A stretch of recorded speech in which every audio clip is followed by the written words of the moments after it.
Doctora Schmidt, muy buenas noches, gracias por atendernos. Lucy Pisni la saluda. Muy buenas noches, Lucy, para vos y para toda la audiencia. Bueno, es un tema muy complejo, muy sensible, donde quizás muchas cosas no se puedan contar, pero lo que llama la atención a veces, doctora, es por qué cuando se trata de un derecho del niño, que es poder ver a ambos padres de la misma manera, una de las partes incumple y no se hace nada de manera rápida para impedir que eso ocurra. ¿Cómo es el proceso dentro del Poder Judicial en este tipo de situaciones?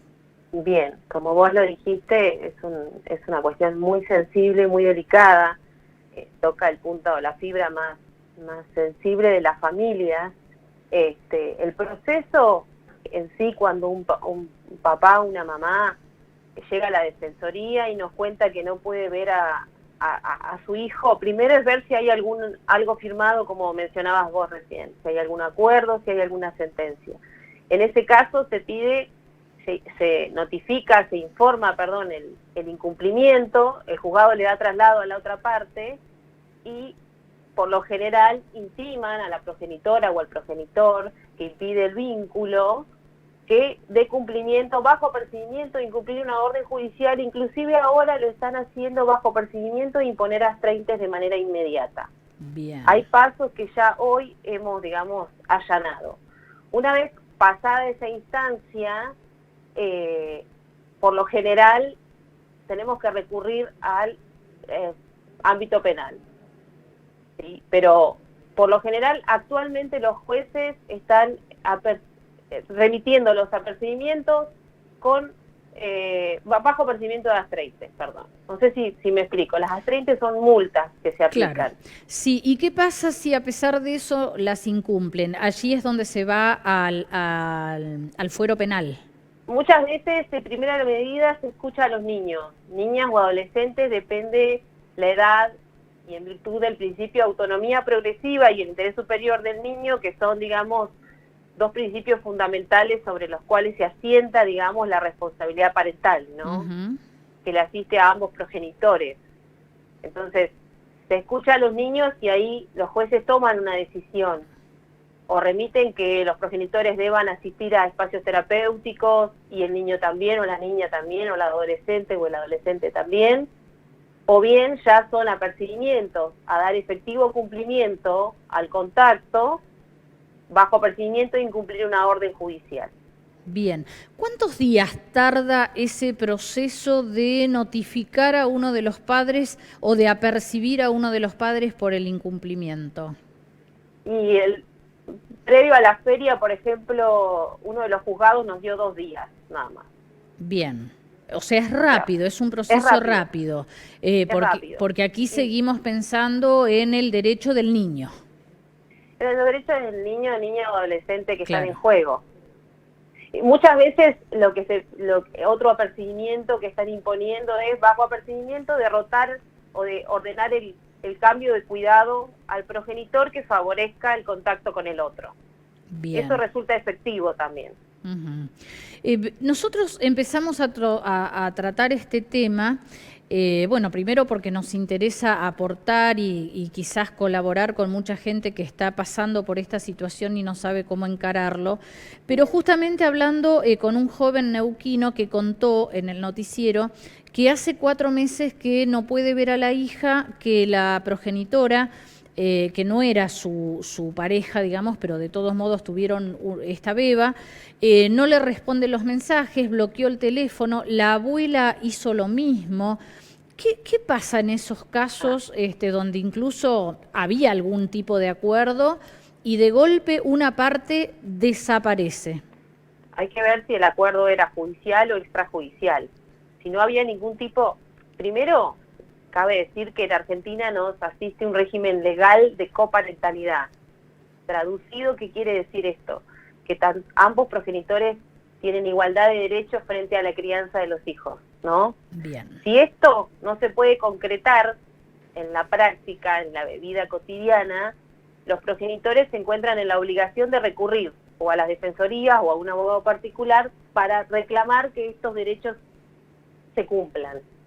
Entonces, hay que ver si este progenitor tenía un acuerdo judicial o extrajudicial con la mamá de una bebé, donde ahí sí se complejiza un poco más el trámite, pero de todos modos los jueces, los 5 jueces instan a las partes, primero a través de acuerdos y luego a través de medidas, a que ese niño tiene derecho a estar con ambos progenitores si no hay ninguna causa que impida, ¿no?, que alguno de esos progenitores tenga contacto con el niño. Uh-huh. Doctora, allí a la Defensoría, ¿llegan muchos casos?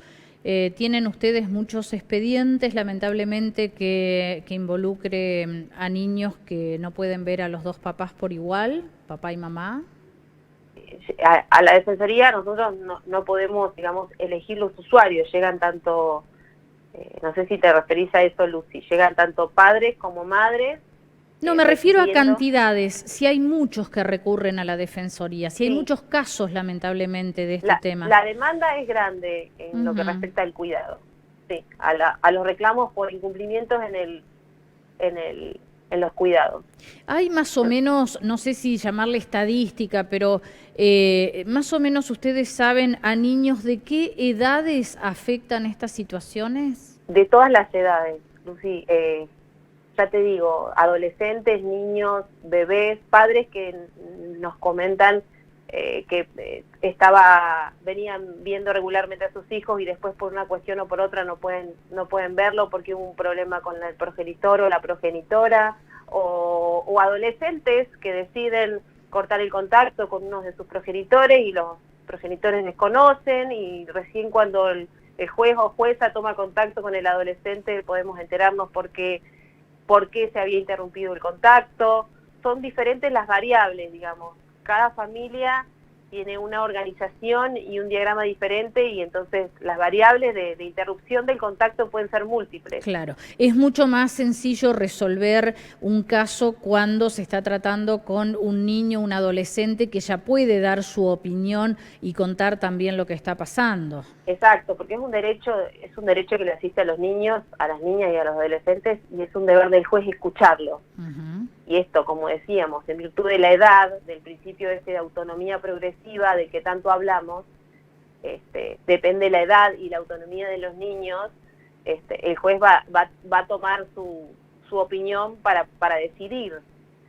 Muchas veces los niños, las niñas o los adolescentes piden que sus dichos queden bajo resguardo. Entonces el juez toma una decisión y les explica a los padres que ha dejado a resguardo lo que los chicos le han transmitido, porque así ha sido la voluntad de ellos. Claro. Muchas veces no, por lo general los chicos no tienen inconvenientes y la entrevista que el juez mantiene con ellos queda plasmada en un acta. Uh-huh. Decías que muchas veces a una de las partes se las multa por incumplimiento. Sí. ¿Esa multa logra revertir la situación?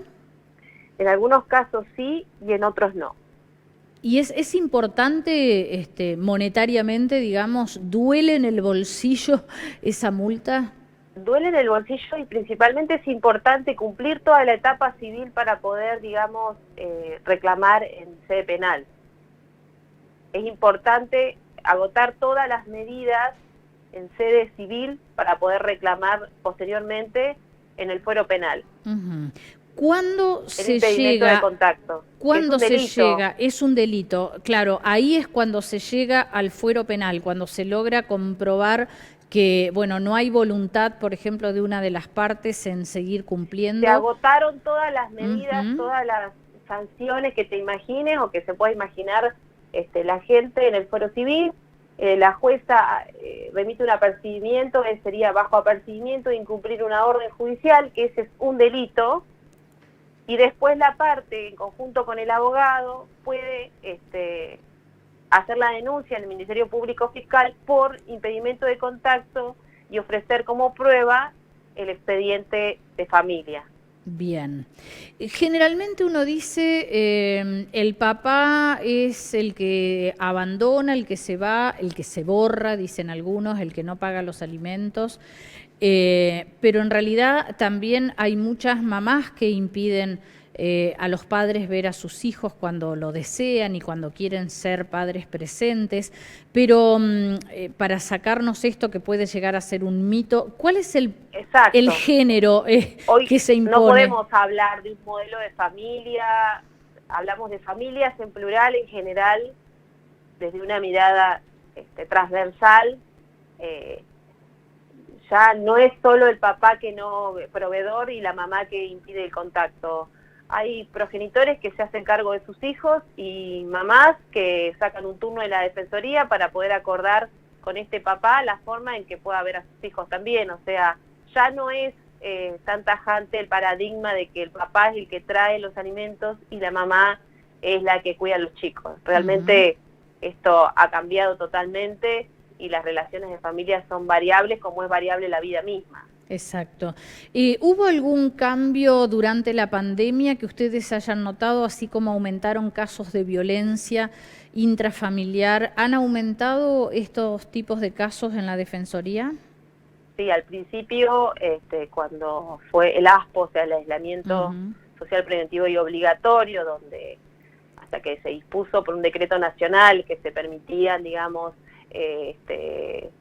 la comunicación de padres e hijos, hubo impedimentos de contacto, inclusive muchos jueces se expidieron haciendo lugar a las videollamadas diarias para que estos progenitores que no tenían la posibilidad de tener contacto con sus hijos pudieran al menos estar informados o participar de la vida diaria, al menos a través de una pantalla.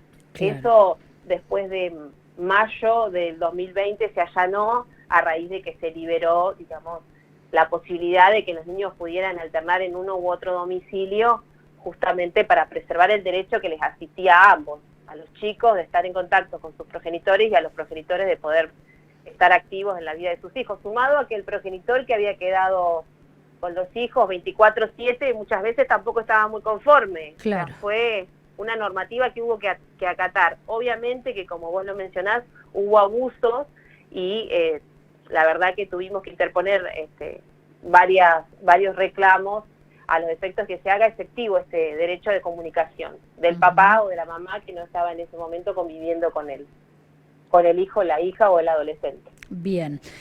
Si bien es otro fuero, te voy a consultar porque a lo mejor sabes, una vez que llega a la Fiscalía Penal porque se ha comprobado el delito, ¿se tarda mucho en resolver?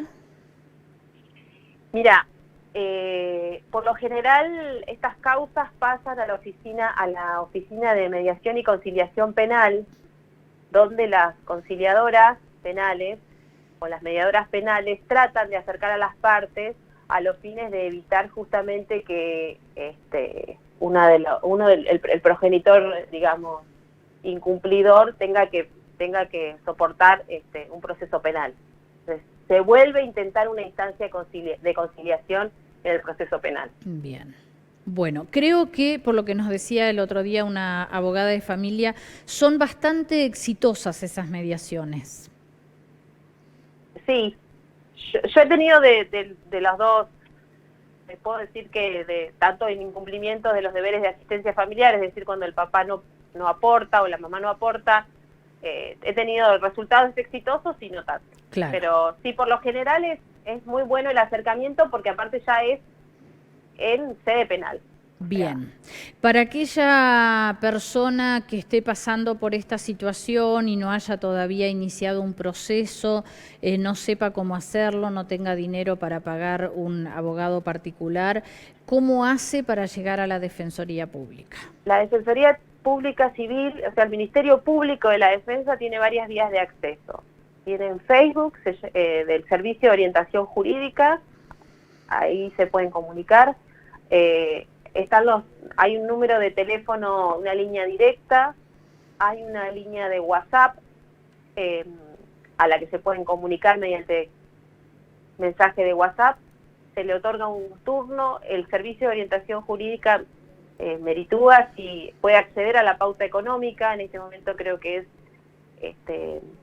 hasta 60.000 pesos, se le da un turno y el día que se le da un turno se contactan desde esa defensoría de manera telefónica y la persona, bueno, ahí evacúa sus dudas, claro. y se interpone la demanda o se trata de hacer un acuerdo con la otra parte.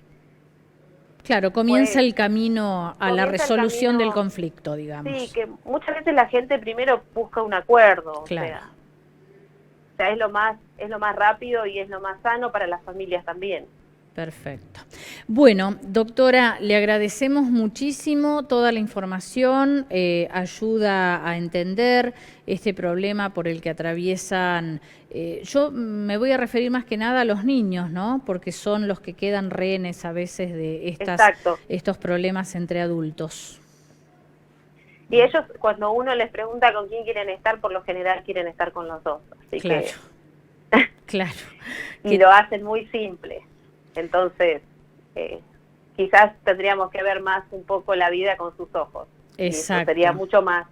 mucho más fácil para todos. Dejar de lado ciertos egoísmos, ¿no? Exactamente. Bueno, Gracias a ustedes por contactarme y buenas noches para vos y para toda la audiencia. muchas gracias, muy amable.